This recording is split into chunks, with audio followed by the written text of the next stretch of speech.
মালিক জিজ্ঞাসা করে প্রতিদিন, বান্দা কি কারণে আমাকে ছেড়ে দিলা? হ্যাঁ, রাত 12টা বাজে তুমি ঘুমায় গেলা, মা ঘুমায় গেল, বাপ ঘুমায় গেল, বিবিও ঘুমায় গেছে, পাড়া পড়শি ঘুমায় গেছে। আল্লাহ বলেন, আমি তো ঘুমাই নাই বান্দা, আমিও তো ঘুমাই নাই। সারাদিনে আমিও তো জগৎটা পরিচালনা করছি, তবুও তো আমার কোনো ক্লান্তি নাই, আমি তো ঘুমাই নাই। কেন ঘুমাই নাই জানো বান্দা?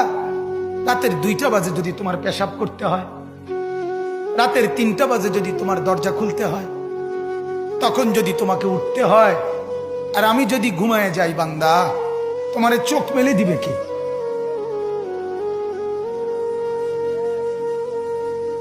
এই বাপ, চোখ মেলে দিবে কে?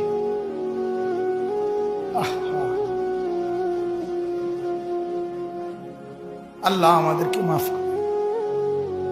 কোরআনুল কারীমের মধ্যে আল্লাহ তাআলা বলছে, ওয়া হুয়াল্লাযী ইয়াতাওয়াফফাকুম বিল-লাইল।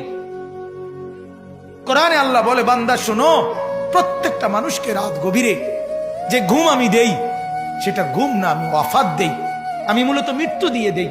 আবার আমি দয়া করে একটা নির্দিষ্ট সময় পরে চূড়ান্ত মৃত্যু দেব বলে আমি আবার সেই হায়াত সকালবেলা যখন জাগতে শুরু হয় তখন আমি ফিরে দেয় আল্লাহ। এমনও মানুষ আছে পৃথিবীতে, রাত্রিবেলা ঘুমাইছিল ভালো মানুষ, সকালবেলা আর জাগে নাই।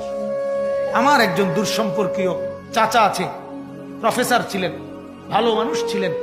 রাত্রিবেলা জলজ্জান্ত মানুষ ঘুমাইছে, সকালবেলা আর দরজা খুলে দেখছে ওই মানুষটা জীবিত ছিল না, মারা গেছে। হতে পারে না? হতে পারে কিনা বলেন না? তাইলে বছরের পর বছর, মাসের পর মাস, এই বাপ, বাহিরের কারো চিন্তা করে বাদ দেন। আপনারা যারা বসছেন, আপনাকে বলছি, আপনি কষ্ট করে বসছেন, রাতের 12টা বাজে, রাতের 12টা বাজে, এত কষ্ট করে বসছেন, বিনিময়ে একটু ভাবেন, একটু ভাবেন, অনুরোধ আমার, একটু ভাবেন।